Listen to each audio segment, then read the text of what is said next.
I'm Richard Porter. I'm Johnny Smith. And this is On the Other Side of Things, the Smith & Sniff spin-off in which we answer your questions.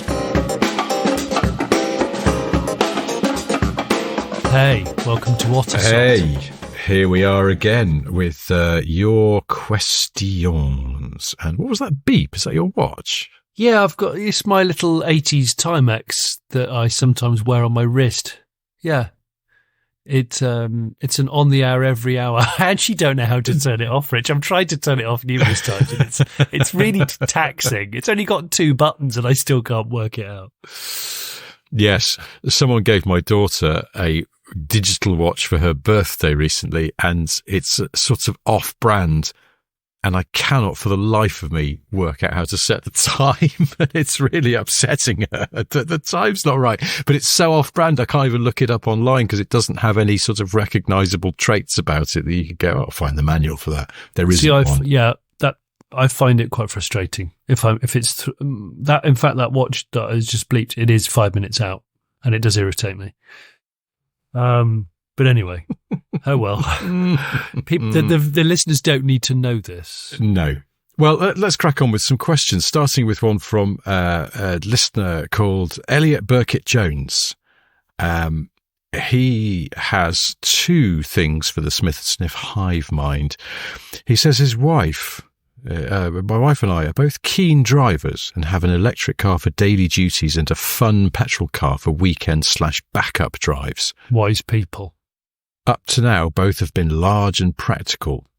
However, now we've upgraded the daily Lecky-mobile, brackets Hyundai Ioniq 6 from a Peugeot E208. Okay. The fun weekend car could become a coupe/soft top.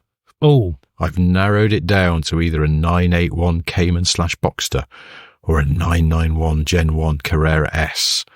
Oh. Should I go all out for the inverted commas proper Porsche or save the money and go mid-engined? Well, if there's 2 of you for the foreseeable future, I am going to say just stick with Cayman or even, interestingly spec'd box. I love the 991. Yeah. It's a great car, but can't help thinking that the Cayman would deliver all the things you'd want. I have a little bit of extra information from Elliot. Oh. He says, FYI, this car would be replacing a 2012 Jaguar XFR. Oh, wow. Ooh, indeed.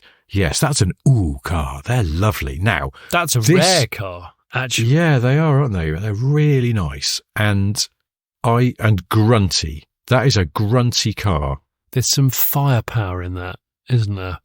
Yeah. Now, this leads me to think that even a Cayman or Boxster S might feel a little weak after the rich, chocolatey talk of an XFR. Because that's supercharged the R, isn't it? So yeah, it is. That's the 5 It's got 500 horses or something. So yeah, that's a lot of BHP.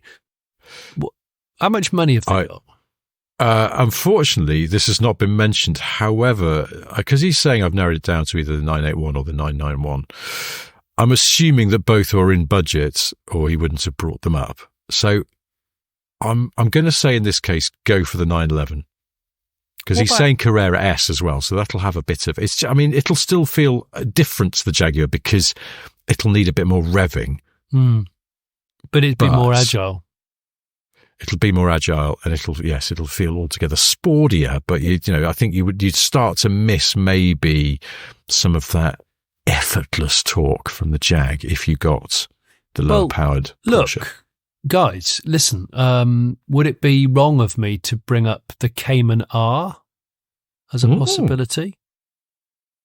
Interesting. Because obviously they're a little bit older now, and I think their time to shine will come very much. Yeah. And it is a serious car. And obviously you got the GT 4 now. But what about a Cayman R? Because that would have serious power, and maybe a GT4, the first generation, if you can afford it. Because I know a couple of people with those, and they just think they are all you would need to drive on a British road. Yeah. So I think they might be right. can I throw that into the ring before we... No, I like your thinking. I think that's quite an interesting one. I suppose just, sidling out of left field, although they're probably getting a bit old now, but if, it sounds like you're used to the Jag, that sort of easygoing, very talky sort of car. And Porsches generally, sort of need a bit more revving. I just wonder, like, would a Z4M be something that sort of, because they're a bit more sort of I was stood next to thick-wristed. one. I was stood next to one last week. Oh. I think the thing about the Z4M is that I think it's a pretty good car, but it's not an amazing car. No, the Porsches will be nicer to drive. Forget I said that. It sort of will, and I always think if you're going to have a Z4M, I'd probably rather have an M3, like an E46 M3, personally. Yeah, that's a good point. Yeah, fair enough. And I just drove that Z4 hand shandy or whatever it's called. Yeah. The first time they put a manual box in the current shape, Z4. Surprisingly pleasant car. Yeah? Really liked it. Yeah. It might be the only Z4 that people care about then.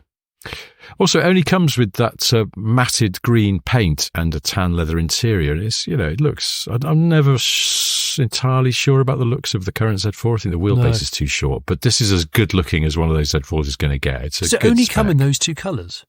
Yeah. And when you go on the BMW configurator, it's not immediately made clear because of the way they've set this up. So if you want the manual box, it's not like you don't order it that way. It's this hand shelfer pack.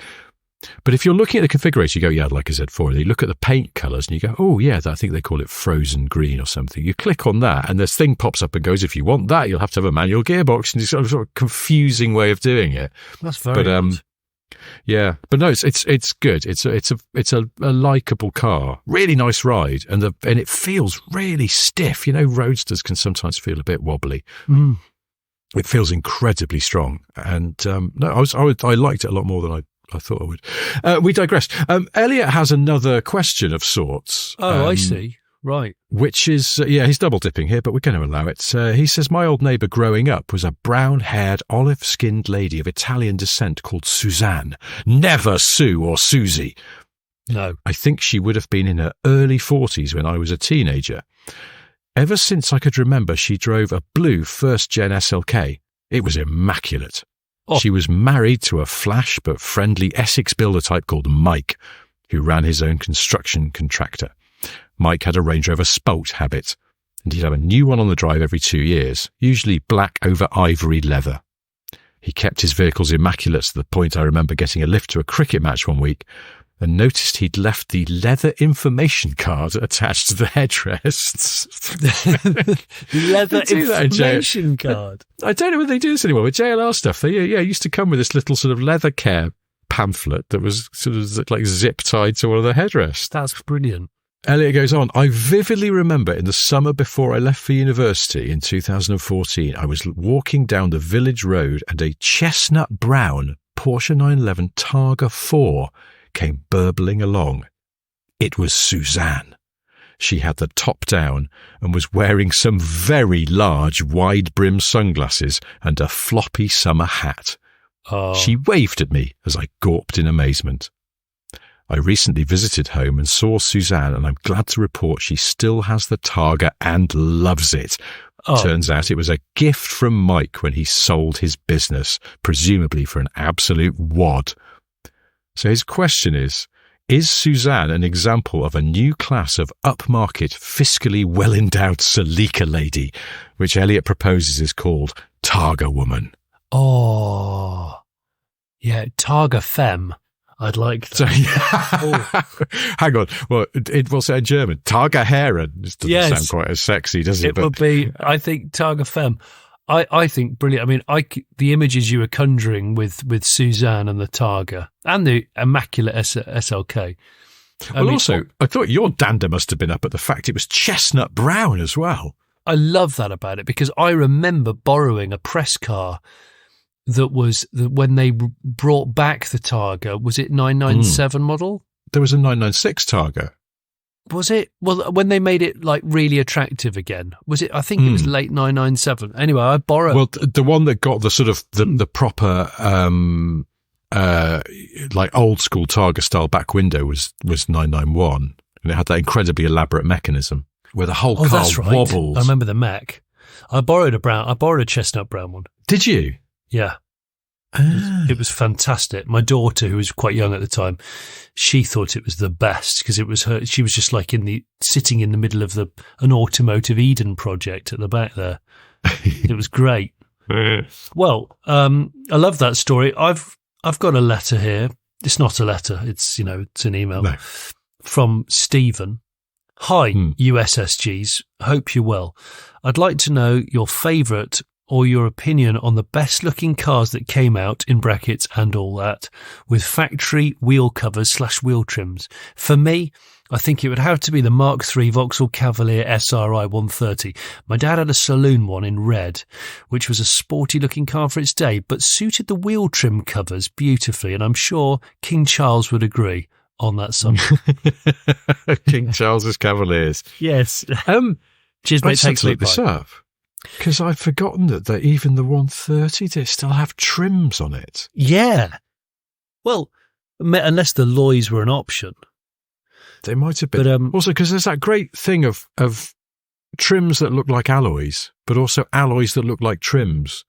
Well, the Astra GTE Mark II that I did a barn find on, I forgot how much the alloy wheels just look like regular plastic trims. It was amazing. Yeah. And they all got binned for aftermarket wheels, but of course now if you're going for factory original, they're hard to find. So I actually did a barn find Orion gear the other week, and I forgot that came on wheel trims. Even the gear, which I thought was a bit odd, but the trims were lovely, like a telephone dial, old school telephone dial, quite flat, but I like them. Yeah. I don't know why, but I do like them. We've sort of lost the art of the wheel trim, haven't we? Because, very few cars have them these days, relatively to back in the day. Yeah, well, the EV Eco flat aero wheel is still an alloy most of the time, but it has the sort of add-on aero inserts, doesn't it? Plastic inserts, and they all start to look like a Magimix kind of carrot grater, which I do quite like the look of, but they're not all good. That's a whole sort of subsection of this debate, because there's then the trims that are hiding alloys that are nicer. Yeah. Because you remember the Prius. Yeah. Back in the day, the Mark III Prius had some really handsome loys underneath some quite sort of fugly trims. Yes, I do remember that. The same's true of my 24 Tesla, actually, because it's the wheels are trims for aero reasons. They're perfectly all right looking, but the alloys underneath are actually quite decent. Yeah, well, apparently it chips a few miles off your range, because some people do take the trims off and just run the loys. It takes something like 5 miles off a full range. But a friend of mine has one and lost all of the plastic inserts when he went through a Ford at speed this winter just gone. And yeah, but he said, in his words, I couldn't be asked to go back and collect them all, so I just carried on. And when he got home, he looked around the car and he went, "This looks so much better." So he says that the Verge can Thank you, Ford. Yeah, the Verge can keep my trims. So I'm trying to think. There was another car which I really like the wheel trims on. Oh, I know. The Citroen CX. Had amazingly flat discs. Yeah. Beautiful. They look better than any alloy wheel could. Yeah, no, they were mega. They really suited the design of the car. I'm particularly fond of those. There was on certain versions of the Rover 200, the R8 shape, there were some very nice trims that then it sort of looked like some alloys that they did as well, but they weren't. They were trims, and they were just very sort of simple and handsome. I couldn't tell you what they were called or which models they were put on, but there's probably lots of these thinking back. Folds used to do the Sierra trims, the original Sierra with the sort of the two sets of the little lines, or the 3 slots on the gear. Yeah. I mean, they suited the car really well. Yeah, they did. Going back to the Ford Probe prototype, yes, the Sierra borrowed all the styling cues from, didn't it? It's. We invite people to write in and nominate their favourite trims from the old days. hello@smithandsniff.com, because there's probably loads that we're missing. Back in the day, wheel trims, isn't it? Have we started abbreviating that yet to BITD? Oh, no, probably, we haven't yet. But we probably will sort of have to start. We've had an anonymous email. Well, it has got a name on it, but I'm not going to read it out. Okay. Because we'll... does it say effing C on it or not? It does not. It's... We'll do some. We've had loads of messages about autocorrect car names. We'll read some out in the next main podcast. But this anonymous listener says, "Hello, Rich and Johnny. Relatively new listener, loving the podcast here. I found Johnny's autocorrect car name thing rather funny, as I'm part of the vehicles team who work on and name the cars for Grand Theft Auto." No way. No way. I need to talk to this guy. Well, we'll message you back, anonymous person. But they say, believe it or not, it's rather difficult to come up with cool sounding names sometimes, ones that haven't already been used in the industry. If either of you have any off the cuff suggestions, I'd love to hear them. Well, I think there's some really good ones. We will happily forward them to you, because we've had a really enthusiastic list of replies for them. Some of them have made me properly giggle.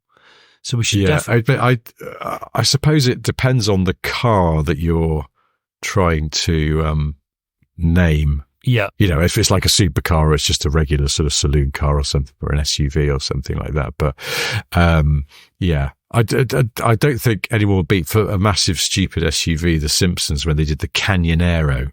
Well, it would just be sort of the Tidal Beige, wouldn't it, if it was just a nothingy middle-sized saloon car? Just call it Tidal. Yeah. Tidal Squad. Yeah. Tidal? The bobsleigh Tidal. Bobsleigh? Bobsleigh. Is bobsleigh good? No, it's probably not. I don't know. This is we'll mull on this one, but we'll also invite people to email in with their suggestions for generic Grand Theft Auto cars. Yeah, that's a cool one. I must talk to this anonymous person. We should talk to this anonymous person. This is a hell of a hookup. We've had a message from Andrew Hancock from Basingstoke / Amazingstoke. His words, not mine. AKA driving lesson handbrake turn guy. Oh, brilliant. Hi, guys. My brother and I have been car spotting Domino's delivery vehicles. What has been the most unusual delivery vehicle that you've ever spotted on that side of things and all that? Cheers, guys. Andrew. Oh, most unusual delivery vehicle. Doesn't necessarily mean Domino's. It could be, but that's a good question. That's a very good question. I always what were those really big engined Vauxhall people carriers from the 90s? The Sintra. I think it was the Sintra. Yes. So it's they like were American, weren't they? And they had, I think, a V6. There may have been a diesel one. I think it was a 2.2 diesel. But yeah, they were awful cars.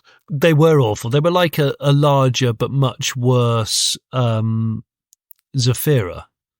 So yeah, I saw one being used as a delivery vehicle a couple of years ago, and I remembered I heard the engine and thought, and then I realised it was a big engine thing. It was a V6. I thought to myself, they're probably making no money. No, as a delivery driver, it's drinking your profit margin. It really is, and not in an enjoyable way, which is why I was so confused about the whole thing.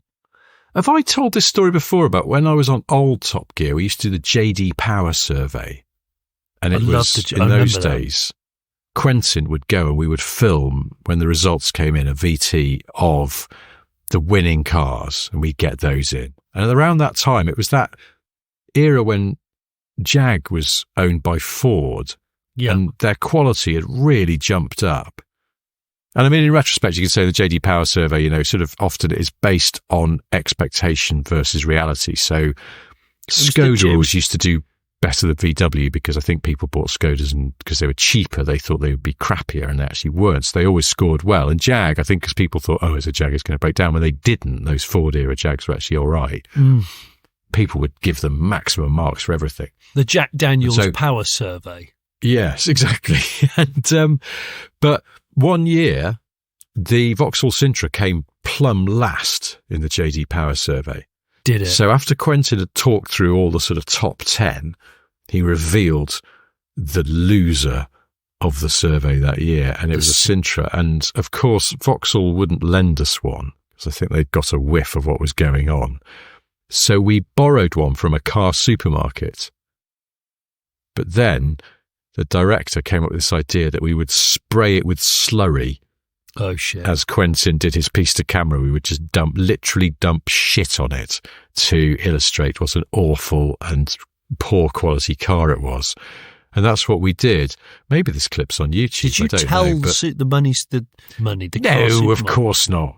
Thankfully, it wasn't me that I wasn't the researcher who'd arranged to borrow it from the car supermarket, because once we'd done the thing with the shit, we sort of chucked some buckets of water at it, and it turned out that the slurry was quite hard to shift. And it's acidic. My colleague, yes, well, this is the thing. So it's like, oh shit, we've suddenly got to do something more about this. So I think my colleague drove it, and it stank as well inside. We hadn't really considered that the slurry would sort of seep into the vents at the base of the screen. Oh, the seepage. With all haste to a car wash, like an automatic car wash, and drove it through, and still it stank. And oh no, went through all sorts of things. I think he drove it back to the office, and there was a yard at the back where the outside broadcast trucks used to live, and they had a pressure washer. Pressure washed it down, maybe took it to a valet place or something as well. All manner of things were done to this car, and it still absolutely reeked inside. Really, that badly? Well, I suppose it was liquid poo being jetted over. Liquid poo was right. It seemed like a good idea at the time, but it probably wrote off that Sintra. And then I think he just took it back to the car supermarket and went, okay, thanks very much, bye, and legged it. Wow. Well, then they never sold it, so it doesn't matter, does it? So that was one of those cars that just got deleted. It got crushed. Yeah. Well, I mean, but the Sintra in general, Vauxhall just went, oh, this is terrible and no one wants it, so let's get rid. I think the Domino's style delivery vehicles, because like Greg James's first job was delivering pizzas, and he borrowed his mum's Clio. Now that's not an unusual car to use, but I think there were a lot of mum and dad's cars being used for this sort of thing. So you'd see a young lad, and he'd be in like a 2-litre something, and you'd be like, why is he in a 2-litre car doing that? Because first thing is, he's wasting all that money on fuel, but it's like, well, it's because it's not his car. He hasn't got a car. That's the only car he can use. I think I've seen an Impreza being used for pizza delivery. Brilliant.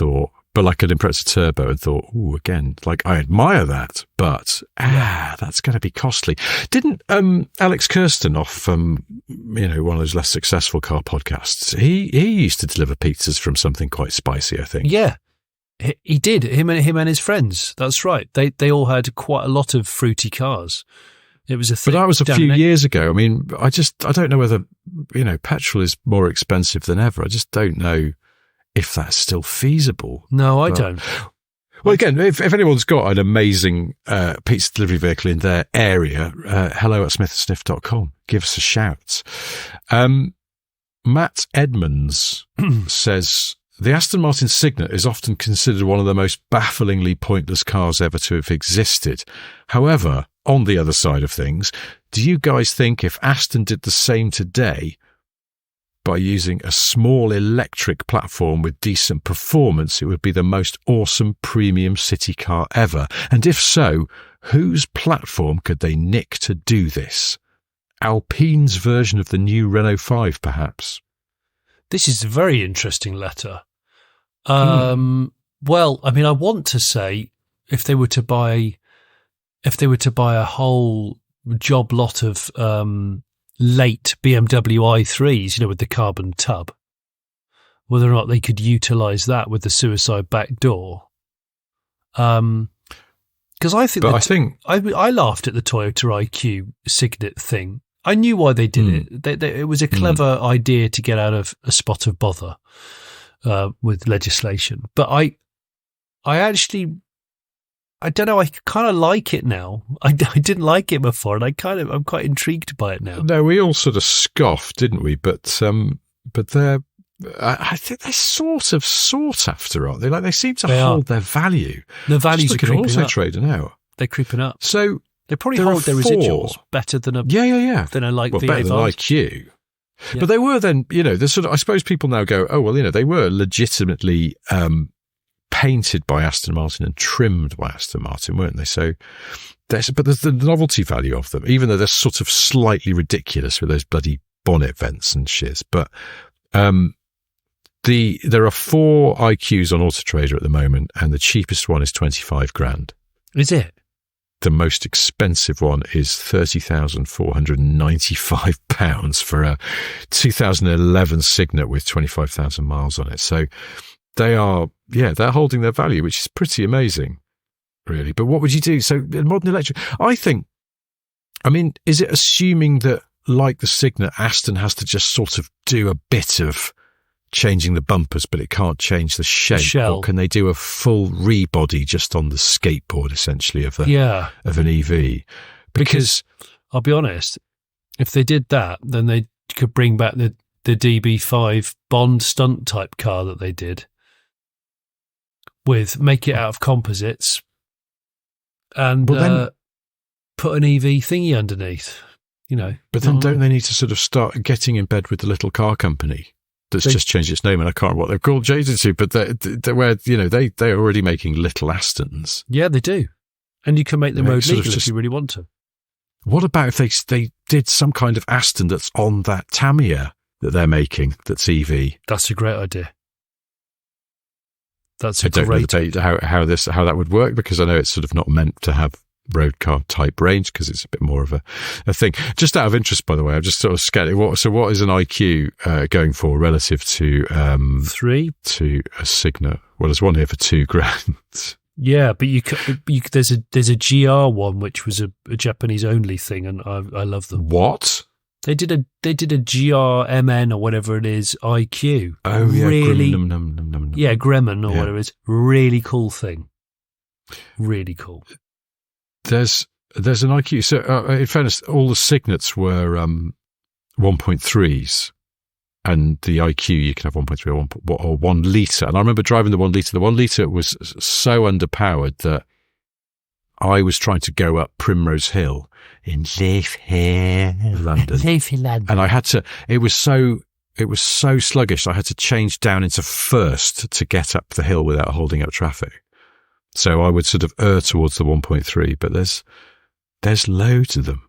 Loads, and they're all not very. So, like, if you wanted to spunk 10 grand on a 2-tone IQ, that's the most expensive one on Auto Trader. I would have an IQ in a shot. I love them. We're not really on. They are good, aren't they? Question though. Are we? No, I'm going to say, all right. So if they can reskin it, and so then it's sort of much of muchness, isn't it? Because you can play tunes on the drivetrain, and if the chassis is fundamentally all right, then yes, I think that Alpine version of the Renault 5 is good, because it's got that quite trick rear suspension and stuff like that. But failing that, the latest Mini is probably also ripe for that sort of thing. I'd like to see. Yeah, I'm just trying to think if they could do another sort of chubby, city-ish proportioned car, but with Aston mouth and Aston bum. I don't know. Well, I don't know, but any suggestions? Yeah, basically, you need a shape like a Ford Puma and size of a Ford Puma. The old one, I mean, not the new one. Oh, I see. Yeah, the original it's quite appealing. And of course, there's an Ian Callum link there as well. Yeah. He set the tone for the good-looking Astons of recent times.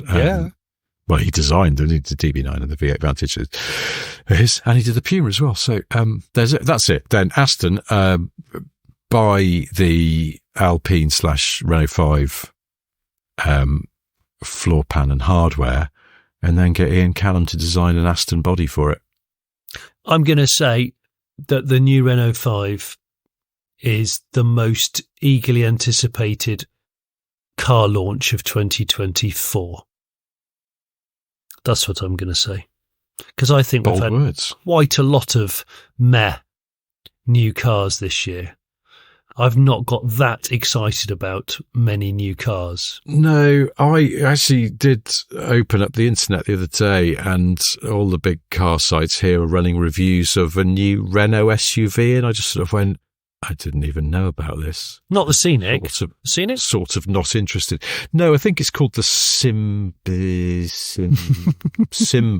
Simba out of The Lion King. Off of The Lion King? No, it's called the Symbios. And I simply don't understand it. Like, where does it fit in the range? But I'll be honest, and this is a terrible admission for someone who's supposed to be a car journalist, but I couldn't be bothered to find out. It's just like, I'll come back to this. I'm very busy. I'll come back to this one. I'll come back to this. So, yes, you're right. There's been a bit of meh this year. But, that 5. When are people going to be allowed to have a go in it? Soon-ish? October. Oh, okay. Soon. Yeah. October. Good.